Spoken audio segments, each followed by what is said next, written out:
Tome cuidado com a ferrugem espiritual. Acompanhe. Você já ouviu falar na parábola da panela enferrujada? E essa parábola não foi contada por Jesus, mas pelo profeta Ezequiel, no capítulo 24 do seu livro, versículos 1 ao 14. O cenário é sombrio, é o dia 10 do 10º mês do 9º ano do cativeiro babilônico. Lá em Jerusalém, os muros ainda estão de pé, mas do lado de fora a sombra do inimigo cresce, pois Deus já estava cansado do pecado do seu povo. Nabucodonosor, rei da Babilônia, já cercava a cidade. Dentro dela, sacerdotes continuavam o culto, líderes alimentavam discursos de esperança e o povo pensava: Deus nunca deixará a sua cidade ser destruída. Enquanto isso, a quilômetros de distância na Babilônia, um profeta exilado ouve uma ordem estranha. Deus fala a Ezequiel: coloque uma panela no fogo, encha de água. Coloque pedaços de carne, os melhores, e deixe ferver. As pessoas olham para ele, curiosas, pensando que tudo aquilo não passava de um ato simbólico. Até que a revelação chega. A panela é Jerusalém.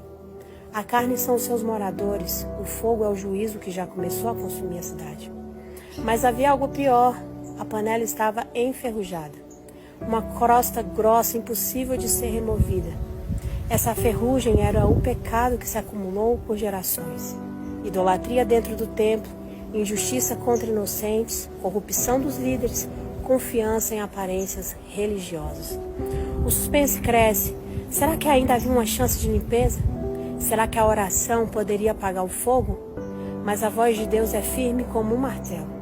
Eu tentei purificá-los, mas vocês não quiseram. Agora deixarei que o fogo queime até o fim. Eu, o Senhor, falei e cumprirei. Jerusalém cairia, o juízo era certo. Essa narrativa não é apenas uma história antiga. Jerusalém somos nós hoje. Muitos confiam na panela em que estão. Uma igreja, uma posição, uma reputação, e acreditam que isso os protegerá.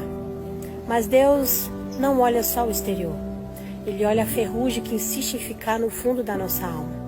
O fogo das provações revela o que escondemos, e se não deixarmos Deus limpar, cedo ou tarde, o fogo deixa de ser graça e se torna juízo. O que Ezequiel viu em Jerusalém é um alerta eterno. Não devemos confiar na panela, e sim no oleiro. Não devemos esconder a ferrugem, mas devemos permitir que o fogo santo purifique a nossa alma e o nosso coração por completo, limpando toda a crosta de pecado escondido que há anos perpetua dentro de nós. Mágoas, vícios, dependências, orgulhos, aquele pecado que por vezes nos arrependemos e depois de um tempo voltamos a cometê-lo. A graça de Deus continua nos alertando, mas não será para sempre.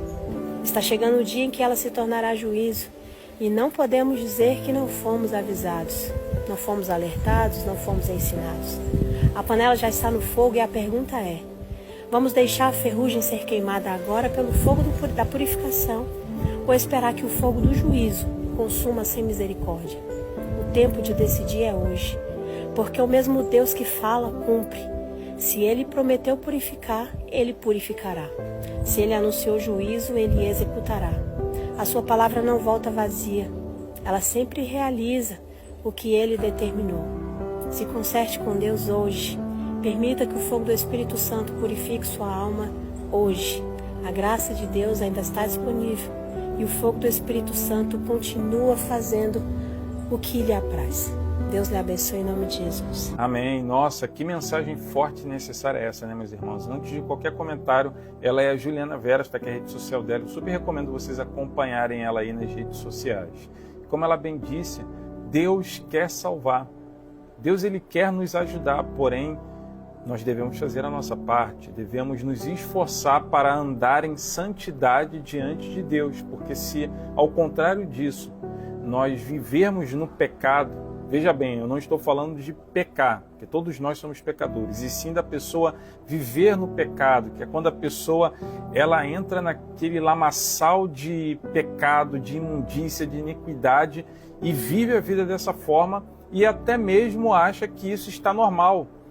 E quando ela clama por socorro, quando ela clama pela ajuda de Deus e ela não obtém a resposta esperada, muitas vezes ela acha que Deus não a ama, porque Deus não quer bem, porque Deus não a quer ajudar, e não é assim. Inclusive em Isaías 59 diz o seguinte: eis que a mão do Senhor não está encolhida para que não possa salvar, nem surdo seu ouvido para não poder ouvir.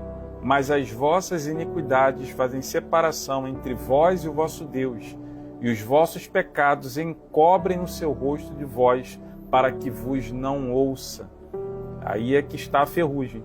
Ou seja, por conta do pecado que a pessoa vive praticando, no pecado ao qual ela está imergida, ela impede de que as orações dela sejam ouvidas por Deus, e obviamente ela tem a resposta de Deus na vida dela. E qual é a solução? Se arrepender desses pecados, abandonar esses pecados, pedir ao Espírito Santo que venha lavar a sua vida, lavar o seu ser com o sangue de Jesus, e a partir daí começar a andar em novidade de vida. Andar na justiça, na obediência, na santidade, viver pela fé e buscar agradar a Deus, que foi o que o povo de Israel não fez. Apesar de tantos alertas, apesar de tantos profetas, apesar de tantos avisos, eles continuaram na teimosia do coração deles, e o resultado foi desolação, invasão de inimigos, foi o povo ser levado cativo, as muralhas serem destruídas, o povo ser completamente dominado pelos inimigos. E o nosso inimigo hoje não é físico, e sim espiritual. E quando a pessoa ela vive no pecado, assim como o povo de Israel naquele momento, ela se torna escrava do diabo, que oprime a vida dela. E Deus não quer isso. Jesus veio para que nós tenhamos vida e vida em abundância, que sejamos livres, que tenhamos paz, que tenhamos verdadeira alegria e liberdade. Porém, para que isso aconteça, nós devemos nos arrepender, nós devemos nos entregar nas mãos do Senhor e andar em obediência na sua palavra. E eu espero que essa mensagem tenha falado ao seu coração. Se você conhece alguém que precisa ouvir essa mensagem, marque ela aqui, deixe um likezinho para que esse vídeo alcance mais pessoas, compartilhe nas suas redes sociais, acompanha essa irmã querida nas redes sociais. Eu sou Tony de Barros, se você gosta desse tipo de conteúdo, também me acompanha aqui nesta rede social.